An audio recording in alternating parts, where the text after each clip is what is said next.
So what three areas on the Philadelphia Eagles football team have yet to be improved enough to go into 2022? Let's talk for a second, guys.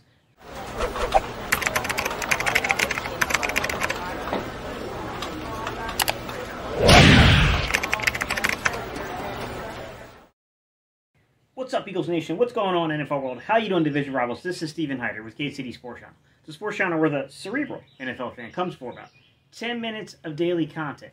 Hey guys, real quick, if you're new to the channel and you enjoy today's content, if I can ask you to do me a huge solid here, guys, hit that subscribe button. I would love to add you to the community, but I need you to hit the subscribe button in order to do that. To my OG subscribers here, I'm going to ask you, if you guys can keep hitting that thumbs up button, keep hitting that like button. Hey, it's what spikes the algorithm. It gets us out in front of new people, and we can convert and grow the community, guys. All right, y'all, today's topic. I've had a lot of time since I've been building these draft guides to really diagnose the players that are out there in terms of the 2022 NFL Draft, the positions of need that I'm diagnosing on this Philadelphia Eagles team, and then kind of compare that, juxtapose it, if you will, with who's available through free agency. And there's three positions that, no matter how I analyze the roster, no matter how I try to break down film on guys to see if maybe there's something there, there's three positions in particular that really worry me. And I want to put this out there right from the jump, guys. I'm not saying it's the only positions of need the Eagles have. I think it's pretty deep, man. I'll be up front with you guys. I think the Eagles have needs at 5-tech defensive end, 3-tech defensive tackle, nose tackle, outside corner, safety. I still think they could add one more off-ball linebacker. I still think they need a backup Sam linebacker. If something happens to Hassan Riddick, you know, it's questionable if we got the right guys out there to be able to fill into that role, and important as that role is to the defense. Tight end number 2. I think they could use another all-purpose running back or even a contact bounce back, depending on how they see Miles Sanders' future with the Philadelphia Eagles. And they still clearly need another wide receiver. It's just not good enough. There's a lot of needs on this football team. This team is not done being constructed, and I don't expect that they will address every single need. It's just not the way things work out. But there's three needs in particular that I think are just, they're thorns in your side. They're glaring needs. The situation on the roster is just not good enough, in my opinion, at three positions in particular. And I want to start with the first position and just get it out of the way. Wide receiver. It's not that I don't think we don't have talent at the position, right? I do think that Devontae Smith can be a high-caliber player. Is he going to become a top 10 wide receiver in the league? I don't know, guys. That's hard to predict. That's a really big, lofty expectation. But I know he can catch the football. I know he can make plays. I know he can beat number one corners on other teams if you give him an opportunity and you don't allow defenses to completely focus on him and bracket coverage and take him away in games. The problem is I don't know that the weapons around our offense are good enough. I'm just going to be honest. I like Quez Watkins. I think Quez Watkins had a sneaky good season if you look at the way he beat man coverage. When they went man on Quez Watkins, he made teams pay for it with his athleticism. With that said, that's only one aspect here, guys. It's not enough. You're only as good as your third best wide receiver. That's been said a lot. I don't dislike the move that we made with Zach Pascal. A lot of you guys know that I connected Zach Pascal to the Philadelphia Eagles months and months ago. I said I thought that was a really good possibility. Long before anybody was talking about it, I talked about the fact that Zach Pascal had his best seasons as a pro underneath Nick Sirianni and Kevin Patullo. And he may want to reunite for an opportunity to keep advancing his career under those guys. He had the size profile we were talking about. He can play as a big slot receiver for you. He can play as a boundary side and get off of man press if you need him to. So I know it was a possibility. He just wasn't like number one on my radar. I always thought that that was the fallback plan. I don't think that the skill set at wide receiver is good enough yet. I still think they're one piece away. They're one more complementary piece away from being something formidable. And I know that Dallas Goedert can play, guys, but I still don't think it's good enough. And I think number one, right off the bat, guys, wide receiver, it's got to get better. It's got to get better before we play week 1 inside of the 2022 NFL season. The second position that I don't think is good enough, it's safety. And I know this one might be more controversial to people because some of you guys are far higher on Kayvon Wallace. You're far higher on Marcus Epps. You're far higher on Anthony Harris than what I am. I'm not saying those guys are particularly bad. I don't think any three of those guys are starters in today's NFL. Anthony Harris, I think you can get by with. I think he's a quasi-level starter at the NFL right now. I think a couple of years ago, Anthony Harris was a really good football player.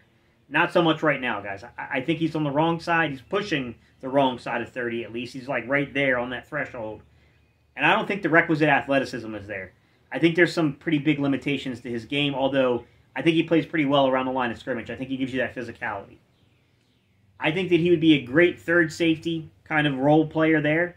I would not want him ideally as my second safety, although that's clearly going to be the case here.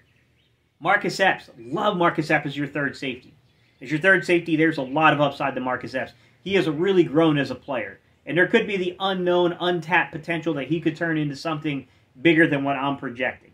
Sure, that's within the realm of possibility. Of course. I don't personally see it. I think that might be just a little too much faith in the player. But I definitely think he's a ball player. I would be much more comfortable if we were able to bring in a guy as a veteran or bring in a really, really good recruit coming out of college. And then have Epps in that third role. Anthony Harris, although it's not idealized in the second safety role, I would feel a lot better. Then you got Kayvon Wallace on the back end of your roster. And that leads me to Kayvon Wallace. I know a lot of you guys are far higher on Kayvon Wallace than myself. I'm not, guys. And it's not because I think he stinks. It's nothing like that. What do we really know about Kayvon Wallace? He hasn't played a ton. And when he has played, it's been primarily as a free safety. I know he played some strong safety in college at Clemson, guys. I get it. He's been primarily a free safety in the NFL. That's how he's been utilized. That's how he's been used. And he hasn't been that productive. Now, we can say, yeah, Steve, but it hasn't been a lot of opportunities, so we don't know. We don't. And that's my uncomfort, the level of uncomfort that I have here. I was trying to say uncomfortability. I don't know why, whatever. Right now, I don't view the safety room as being good enough. I just don't. I don't think this is a safety room that you can compete and win with. I think you need something better than this. Can you make the playoffs with this group of guys? Maybe. If you got a good enough outside corners, maybe they can take away some of the deficiencies of your safeties. We know these guys can flash down in a box like Anthony Harris and play the run, but I would feel better with a way more talented safety room personally. The last position I'm going to name and I'm going to talk about today, it's outside corner.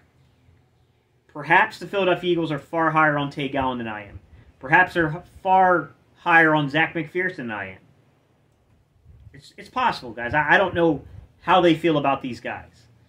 I am personally a little concerned that could be our cornerback number 2 spot. I'm okay with those dudes being like CB number 4, being the main backup. A Zach McPherson or a Tay Gowan. Those guys got some merit to them. They could be developmental prospects. They didn't get a lot of time to play last year, and I don't want to grade them off of Week 18 against Dallas. I don't think that was fair, and I don't think it's fair to grade them in the preseason because we played a very vanilla defense. We were just basically asking them to keep the ball in front of them. There was no scheme involved in those games. It's not a fair judgment. It's not a fair way of assessing their abilities. With that said, we still know nothing about those guys. And I got to be honest, there were times that in the preseason in particular, I thought Zach McPherson looked a little lost to me, if I'm being honest. Now, that doesn't, there was 18 weeks that took place after the preseason. You count, the playoff game, there was 19 weeks. I don't know. Perhaps he grew a lot over that time, that course of time. I'm still personally uncomfortable with the situation. I would much rather have a higher prospect brought in through the draft or a veteran guy, although the market has really dried up in terms of veterans. I still would probably add one of these guys that's at least played some snaps in the NFL to come in here and at least compete. Bring them in at a low-risk kind of, think Xavier Rhodes, whatever. Bring them in at a low-cost contract. See if they still have anything left in there, and if these young guys can beat them out. No harm, no foul. If they can't beat them out, at least you got an insurance policy. Because right now, I think that those 3 positions in particular, you have to get better. You have to get better before the 2022 NFL season. And I want to note, I'm not saying that you have to go and you have to make these upgrades in the draft. I think it would be preferable that you upgrade through the draft at these 3 positions. But there's many ways of accomplishing a goal. You could do it through trade. In August, as roster cutdowns happen, right? You could do it through the free agency market inside of the summer. As some of these guys come down off their numbers and teams kind of fill up their rosters, there'll be that next wave of free agency, and these guys, you might be able to pick some of them up. There are many ways of accomplishing it, guys. It doesn't have to come from the draft. With that said, I would personally feel a lot better if it did come from the draft. All right, y'all. I appreciate y'all's time and attention. Don't forget the draft guides. I'm still working on the defensive side of one. But the offense one is ready, guys. It's linked down below. 98 pages of in-depth breakdowns. Everything such as yak yardage to the yards per route run. All kinds of stuff, guys. I mean, I broke down everything with graphs and charts. There are things such as the way that I perceive and the way I valued bruising running backs. What I call the bruising backs. The guys that gain yardage after first contact at the running back position. There's all kinds of stuff broken down here, guys. It's a great little guide that I built together. And look, it's only $2.99, guys. It's a great value. All right, y'all. I appreciate y'all's time and attention. I'll see you guys on the next video.